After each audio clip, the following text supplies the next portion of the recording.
The icy winds of the snowstorm howled through the dense forest, beating against the walls of Jack's remote cabin. Inside, the retired firefighter sat in his favorite armchair. The flickering glow of the fireplace cast dancing shadows on the walls, and the crackling of the logs was the only sound in the quiet solitude. For 3 days, Jack had been cut off from the world, trapped in the relentless grip of winter.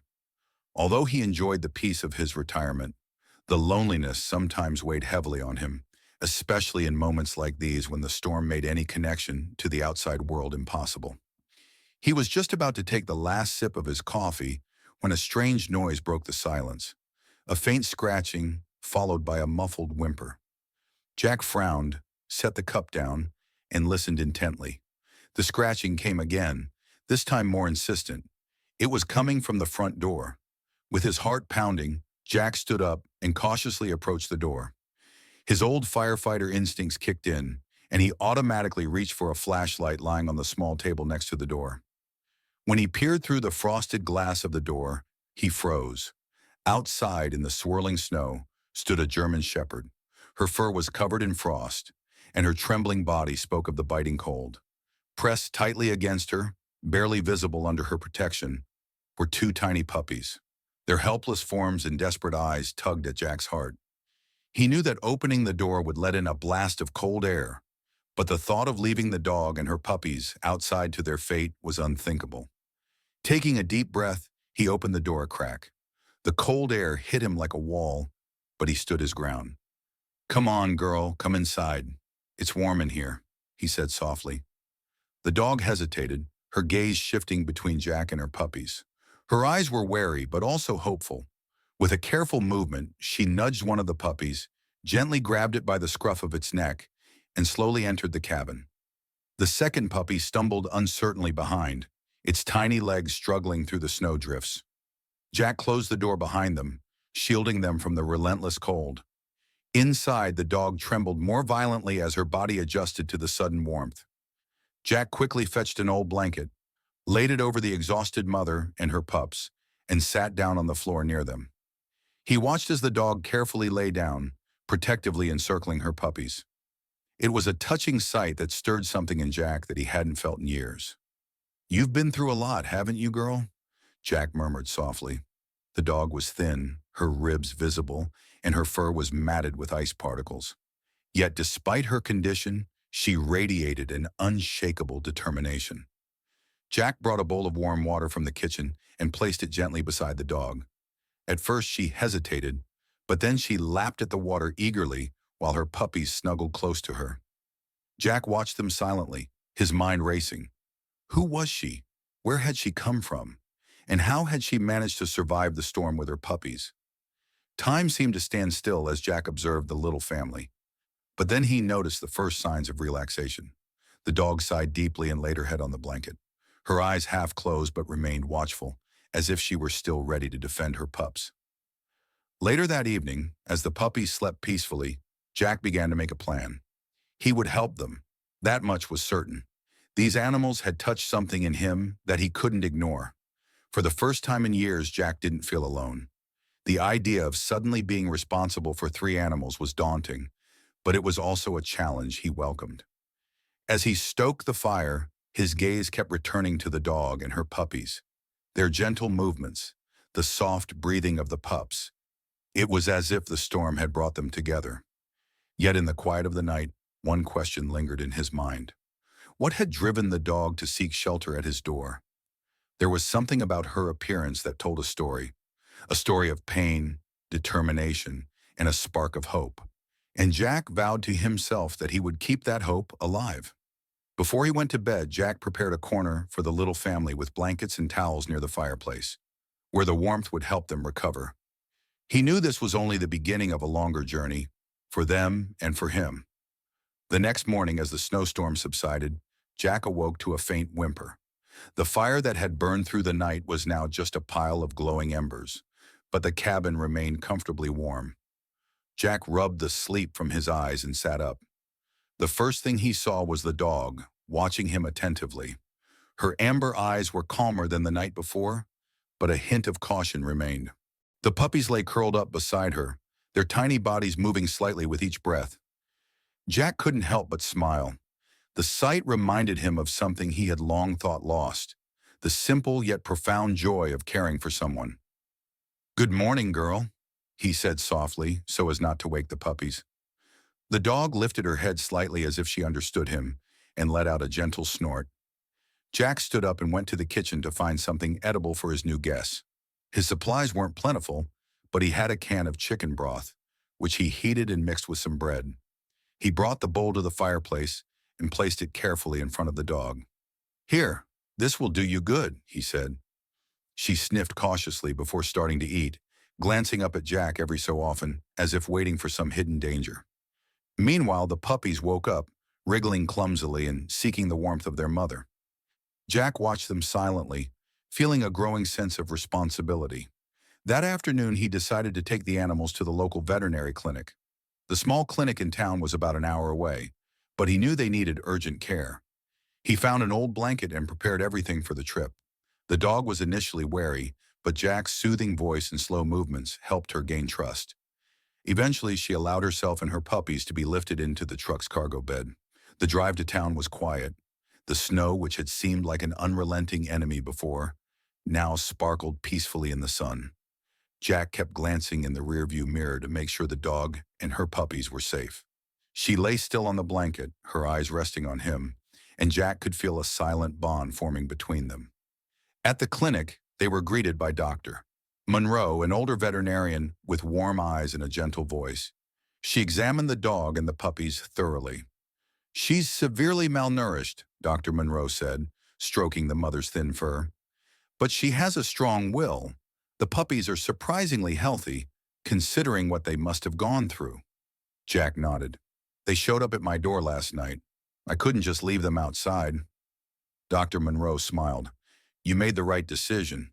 You probably saved their lives. But now the real work begins. They need care, good food, and plenty of rest." On the drive back, Jack thought about the vet's words. He had no experience caring for dogs, let alone a mother and her puppies. But something inside him told him he was doing the right thing. When they arrived home, the dog jumped carefully out of the truck and looked around before leading her puppies into the house. Jack couldn't suppress a small smile. It was as if she had already accepted his home as her safe haven. In the following days, a routine began. Jack spent hours caring for the dog, whom he had named Grace, and her puppies. He fed them, cleaned their bedding, and spoke softly to them as Grace slowly began to trust him.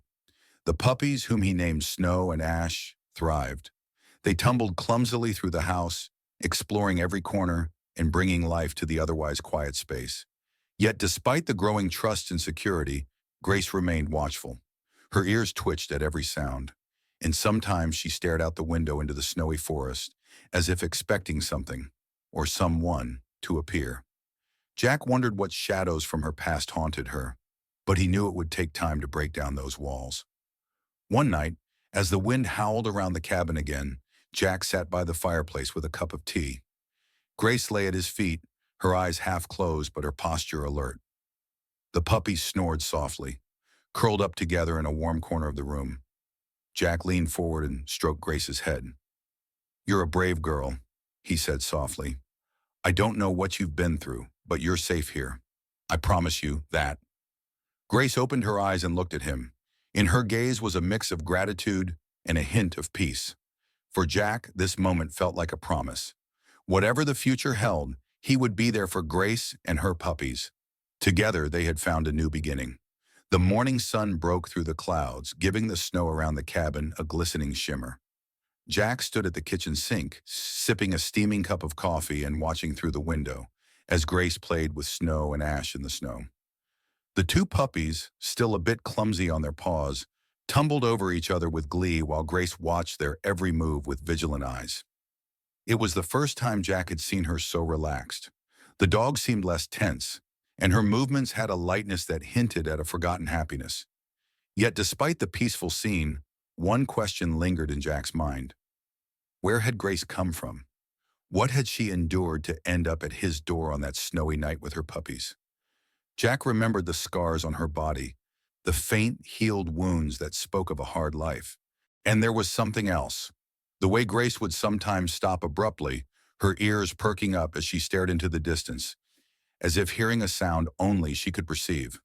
That afternoon, Jack decided to take the animals a bit farther from the cabin. The sun had slightly thawed the snow, and the crisp air offered the perfect opportunity for a walk.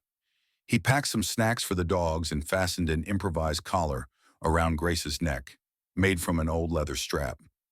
Snow and Ash followed closely behind their mother, their little tails wagging happily as they ventured into the white landscape. Jack led them along a path that wound deep into the forest. The majestic trees, their branches bowed under the weight of the snow, formed a silent cathedral. Grace seemed to enjoy the moment, but suddenly she stopped. Her ears pricked up, and a low growl escaped her throat. Jack froze. "What is it, girl?" he whispered, following her gaze. The trees cast long shadows, but he couldn't see anything unusual. Grace stood like a statue, her hackles raised and her eyes fixed on something in the distance.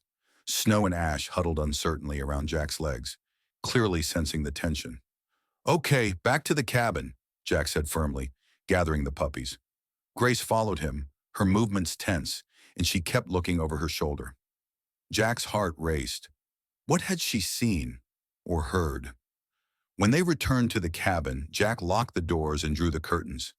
Grace paced restlessly through the room before finally settling by the fireplace, her puppies protectively curled up beside her. Jack sat in his armchair, his rifle within reach, his eyes darting to the window. The peace of the past few days seemed shattered. That night, Jack found it hard to sleep. He kept listening into the darkness, while Grace lay watchfully at his feet. Around midnight, a soft noise woke them both from their half-sleep.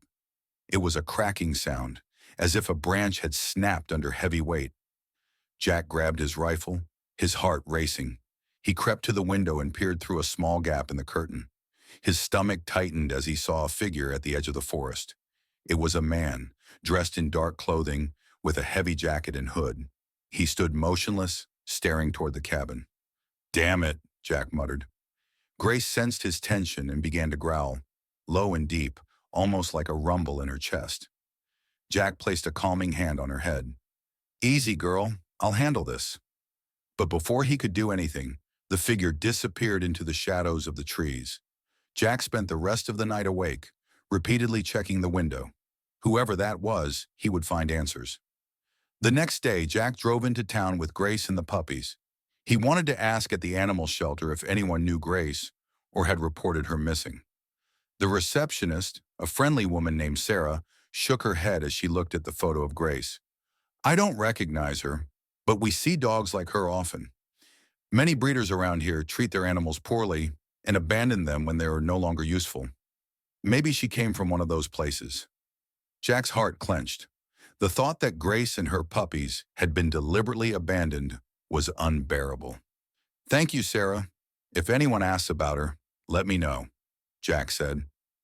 Back at the cabin, Jack tried to shake off the oppressive mood, but the woman's words lingered in his mind. Grace, too, seemed unable to shake her unease. She remained alert, frequently looking out the window and letting out a deep growl whenever she sensed something suspicious. As evening fell, Jack sat by the fireplace, with Grace at his feet. The puppies played nearby, blissfully unaware of the tension in the room. Jack gently stroked Grace's head. "I don't know what you've been through, girl, but we'll get through this. No one will hurt you or the little ones." In her eyes, he saw gratitude, but also a shadow that spoke of a past not yet forgotten. The twilight settled over the snowy forest, and a heavy silence enveloped the cabin. Jack felt a growing unease as he added the last logs to the fire. Grace lay close to him, her amber eyes darting to the door, her posture tense as if ready to act at any moment. Snow and Ash, oblivious to the tension, slept curled up together in a blanket.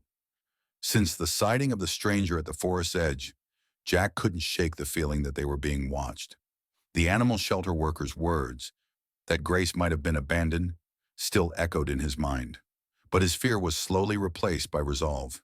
He would protect Grace and the puppies at all costs. In the deep of the night, the silence was suddenly broken by a noise, a faint metallic clinking, followed by a soft crunching in the snow. Jack froze. Grace immediately lifted her head, Her ears pricked, and a low growl escaped her throat. Jack grabbed the rifle he had kept close for days and moved slowly to the window. When he carefully pulled the curtain aside, he saw a dark figure in the faint moonlight. It was moving slowly toward the cabin, shoulders hunched, steps cautious as if trying to make no sound. Jack's heart raced. Whoever this was, they weren't here by chance. "Stay here, Grace," Jack whispered, though he knew she would follow him. Her growl grew louder, a warning tone that echoed through the night.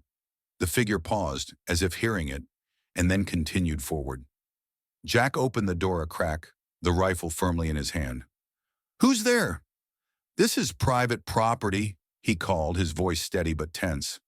The figure stopped, turned slightly toward him, and didn't answer. Instead, it stepped into the light, and Jack could now see a face. A man in his mid-40s with a hood over his head and a rope in his hand. His eyes were dark and expressionless, but a sinister smile spread across his face. "That's my dog," the man said quietly, almost casually. "I've been looking for her." Jack felt anger rising within him. "Your dog?" "She was half dead when I found her, with 2 puppies in the snow. If she's really yours, why was she in such a state?" The man shrugged. "Sometimes they run away. It happens. But I'm here now to take her back." He took a step forward, but Grace moved between Jack and the stranger, her teeth bared and her body tense like a coiled spring. "She's not going anywhere," Jack said, raising the rifle slightly. "And neither are the puppies. Get off my property." The man's smile faded and his gaze hardened. "You don't know who you're messing with, old man. That dog is a burden. Trust me, you don't want to keep her." Jack's fingers tightened around the rifle. "Leave. Now." Grace let out a deep, threatening bark that echoed through the night. The man stepped back, the rope falling from his hand, and he retreated slowly into the darkness.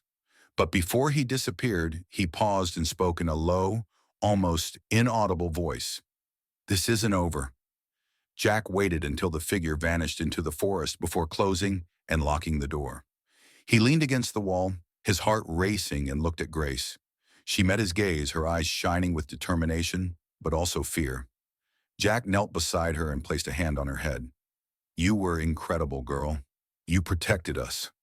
Grace relaxed slightly, leaning her head against his hand, and for a moment, the tension of the evening seemed to ease. But Jack knew the stranger could return. He spent the rest of the night securing the cabin, checking the windows and doors, setting up additional barriers, and keeping the rifle within reach. Grace stayed by his side, as if sensing he needed her support. The next morning, the mood in the cabin was calm but heavy. Snow and ash tumbled around as usual, unaware of the night's events. Jack watched them, and a spark of hope flared within him. These little creatures were the reason he would fight. He decided he needed answers. Who was this man? Why did he want Grace and the puppies back? Jack knew he had to be cautious, but he was determined to do whatever it took to protect his new family. The threat had become real, but it had also awakened something in him, an unyielding will to fight for what mattered. At dawn, Jack left the cabin. The air was clear, but the cold bit into his skin. Grace followed him step for step, her eyes constantly scanning the surroundings. Jack was certain the stranger who had appeared the previous night wouldn't simply disappear. This threat would return, and he needed to be prepared. After slinging the rifle over his shoulder, Jack began setting up traps and barriers around the cabin. Snow and ash tumbled around nearby, completely carefree, while Grace stayed by his side like a shadow. It was as if she sensed something significant was coming. Jack remembered the stranger's last words. "This isn't over." The cold determination in the man's voice had burned into his mind. Who was he, and what had he done to Grace? The scars on her body and the emaciated state she had been in when she appeared at his door told a story of hardship and suffering. But Grace had survived. She had fought, not just for herself, but for her puppies. Jack admired her strength, and it gave him the drive to protect her. That afternoon, he went into town to speak with the local sheriff. He reluctantly left Grace and the puppies behind, but the cabin was well secured, and he knew Grace would keep watch. Sheriff Mason, a burly man with a thick mustache, listened attentively to Jack's story. When Jack described the stranger, the sheriff's expression darkened. "I think I know who you're talking about. Mason said finally. There have been reports of a man living in the woods, involved in dog fighting. He breeds dogs under terrible conditions and abandons them when they're no longer useful. Your dog has probably been through a lot. Jack clenched his fists. We have to do something. He can't get her back. He won't, Mason replied firmly. But we need evidence. If he comes back, call us immediately. I'll do everything I can to catch him. Back at the cabin, Jack felt better prepared, but he knew the stranger would return sooner or later. He spent the next few hours spending time with Grace and the puppies. Their playfulness and innocence were a bright spot in the darkness surrounding them. As night fell, Jack sat by the fireplace with Grace at his feet. The puppies played near him, and Grace rested her head on his lap. It was a moment of calm, but Jack sensed it was the calm before the storm. In the deep of the night, a noise woke Jack from his light sleep, a faint crunching, followed by a dull thud. Jack immediately grabbed his rifle, while Grace was already on her feet, teeth bared and ears pricked. The noise came from the porch. Jack opened the door a crack and saw the stranger, this time not alone. Two other men stood behind him, carrying nets and clubs. Jack's heart raced, but he held the rifle steady. This ends tonight, the stranger said with a smug smile. You're right about that, Jack replied calmly. Grace, stay with the puppies. But Grace didn't move. She remained at Jack's side, her deep growl filling the cold night air. The stranger laughed mockingly. You think you can keep her? That dog belongs to me. You don't know how dangerous she is. Jack raised the rifle. I know exactly how strong she is, and she's staying with me. If you don't leave, this won't end well for you. The men hesitated, but the stranger took a step forward. At that moment, Grace lunged with a sudden leap, positioning herself between Jack and the intruders. Her stance was unmistakable. She would defend her family. The confrontation ended abruptly as the sound of sirens echoed in the distance. Jack had alerted the sheriff earlier, and the police arrived just in time. The men fled into the darkness, but the stranger was caught. Grace remained vigilant until the end, and only when it was all over did she slowly relax. The next morning, Jack sat on the porch with Grace and her puppies as the sun rose over the snowy forest. The danger had passed, but the experience had changed them all. Jack stroked Grace's head and spoke softly. You fought, girl, for yourself, for your puppies, for all of us. You're not just strong, you're extraordinary. Grace looked at him, and in her eyes was a calmness Jack had never seen before.